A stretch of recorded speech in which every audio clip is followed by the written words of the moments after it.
Kabar gembira penebalan PKH BPNT tahap 1 ada yang meledak cair Rp400.000 di awal Januari ini. Infonya simak sampai selesai. Halo Sobat Info Bansos terkini, apa kabar semuanya? Semoga selalu sehat dan dimudahkan segala urusannya. Kembali lagi di channel ini, tempatnya kita berbagi informasi terbaru dan terpercaya seputar bantuan sosial dari pemerintah. Nah, di video kali ini saya akan menyampaikan kabar gembira. Karena tepat hari ini, Januari 2026, ada banyak sekali bantuan sosial yang cair untuk masyarakat penerima manfaat. Jadi, silakan disimak baik-baik, jangan sampai ketinggalan informasinya. Pertama, Program Keluarga Harapan PKH. PKH kembali dicairkan untuk berbagai kategori.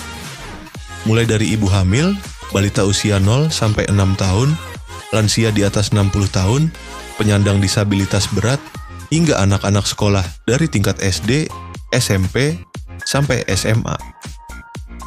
Nominal bantuannya tentu berbeda-beda sesuai dengan komponen masing-masing keluarga. Pastikan dicek melalui buku tabungan atau ATM di Bank Himbara, yaitu BRI, BNI, Mandiri, maupun BTN. Kedua, bantuan pangan non-tunai, BPNT, atau kartu sembako. Untuk penerima BPNT, saldo sudah mulai masuk dan bisa dibelanjakan melalui e-warung atau agen yang sudah ditunjuk. Bantuan ini biasanya berupa saldo senilai Rp200.000 setiap bulan untuk memenuhi kebutuhan pangan pokok seperti beras, telur, dan bahan pokok lainnya. Ketiga, bantuan langsung, tunai dana desa. Beberapa desa sudah menyalurkan BLTDD tahap bulan Januari.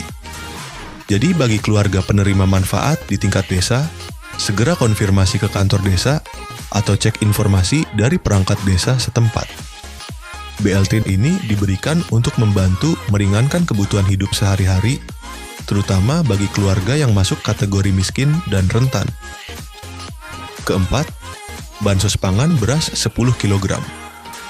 Selain bantuan tunai, ada juga bansos beras 10 kg dan minyak 2 liter yang disalurkan melalui Bulog.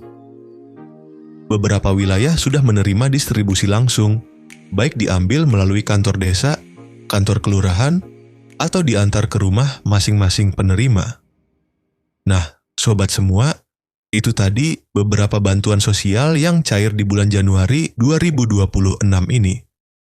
Jangan lupa untuk selalu mengecek status bantuan melalui aplikasi Cek Bansos Kemensos atau langsung menanyakan ke pihak desa dan kelurahan agar tidak ketinggalan informasi. 7 bansos yang berlanjut di 2026, pemerintah memastikan bahwa bantuan yang bersifat fundamental dan struktural akan tetap berjalan. Ini adalah jaring pengaman utama bagi masyarakat rentan. Program bantuan yang akan cair di 2026 diantaranya itu yang pertama, Program Keluarga Harapan PKH. Sebagai primadona bansos, PKH tetap kokoh berdiri. Bantuan ini menyasar komponen vital keluarga, ibu hamil, balita, anak sekolah SD sampai SMA, lansia, dan penyandang disabilitas berat. Mekanisme penyalurannya diprediksi tidak berubah, yakni cair bertahap 4 kali setahun. Yang kedua yaitu BPNT atau sembako, atau yang bisa disebut bantuan pangan non-tunai. Kebutuhan pangan tetap menjadi prioritas nomor 1.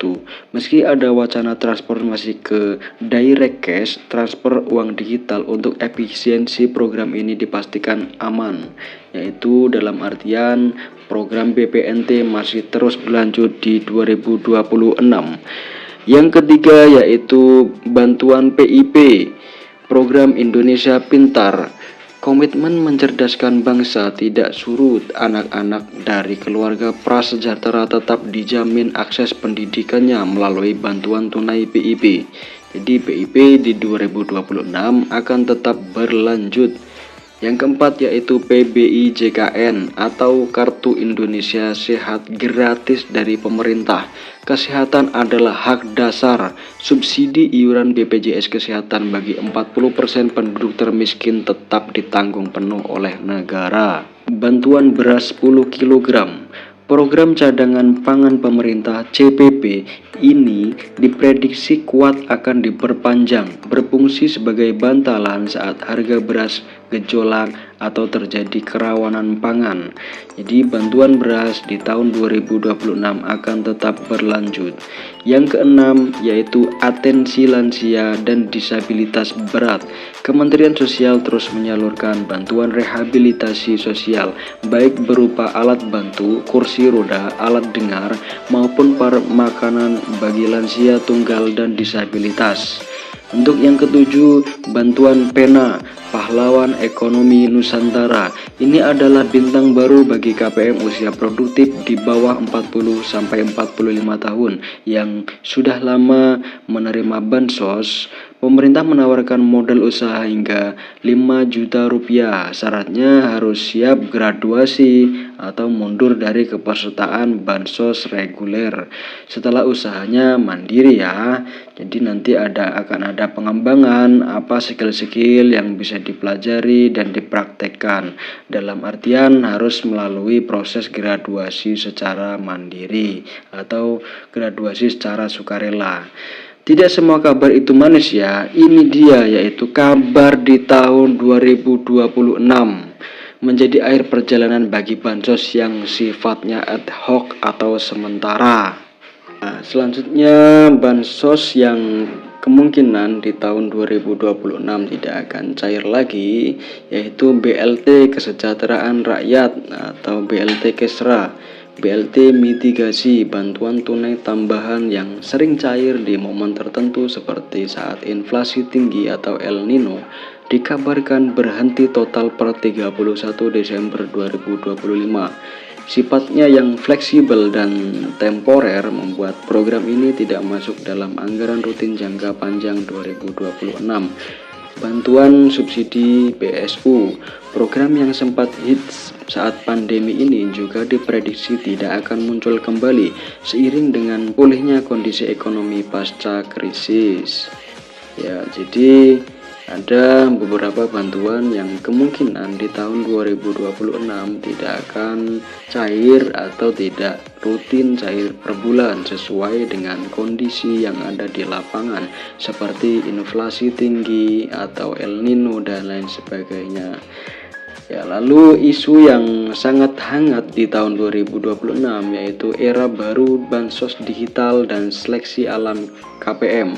Isu paling strategis di tahun 2026 adalah digitalisasi dan validasi ketat. Pemerintah melalui bocoran dari Menko Luhut Binsar Panjaitan merencanakan peluncuran sistem bansos digital berbasis Artificial Intelligence atau AI. Tujuannya yaitu memberantas hantu bansos alias penerima fiktif, penerima ganda atau salah sasaran. Jadi concern pemerintah sangat concern di situ ya. Seperti penerimanya yang nggak ada atau bansosnya tetap cair, meninggal tetap bansosnya cair, atau penerima ganda atau salah sasaran. Itu pasti menjadi concern agar efisiensi menggunakan Artificial Intelligence. Apa konsekuensinya bagi KPM jadi KPM yang terdeteksi sudah mampu secara ekonomi, memiliki aset, gaji UMR atau di atas UMR dan lain sebagainya, yang intinya mampu akan langsung dinonaktifkan dari DTKS, data terpadu kesejahteraan sosial. Fokus pemerintah bergeser dari sekedar menyalurkan bantuan menjadi mencetak keluarga yang mandiri secara ekonomi. Saran bagi KPM, jadi simak secara sesama dan teliti. Saran bagi KPM, jangan terlena, pastikan data kependudukan Anda, KK, KTP Anda valid ya dan terbaru. Jadi ketika ada perubahan apapun itu disampaikan ke Dispenduk, datanya itu harus yang valid dan terbaru. Bagi yang masih muda dan produktif, manfaatkan program Pena untuk memulai usaha. Jadi bantuan itu bukan gaji ya sobat bansos semuanya. Jadi jangan terlalu mengandalkan bantuan sosial dari pemerintah. Gunakanlah bantuan sosial itu untuk produktivitas Anda, membantu ekonomi Anda, membantu usaha Anda agar Anda berkembang dan usaha Anda juga berkembang, dan nantinya ekonomi Anda juga berkembang dan stabil. Karena di masa depan bansos tunai murni akan semakin diperketat seleksinya. Jadi tidak semua orang serta-merta gampang untuk menerima bansos ini. Ya, mungkin itu saja pembahasan dari saya. Jika pembahasan saya kurang jelas atau sobat semua ada pertanyaan yang seputar bansos, saya selalu terbuka. Ya, mungkin itu saja dari saya. Kurang lebihnya mohon maaf apabila ada kata-kata yang kurang berkenan.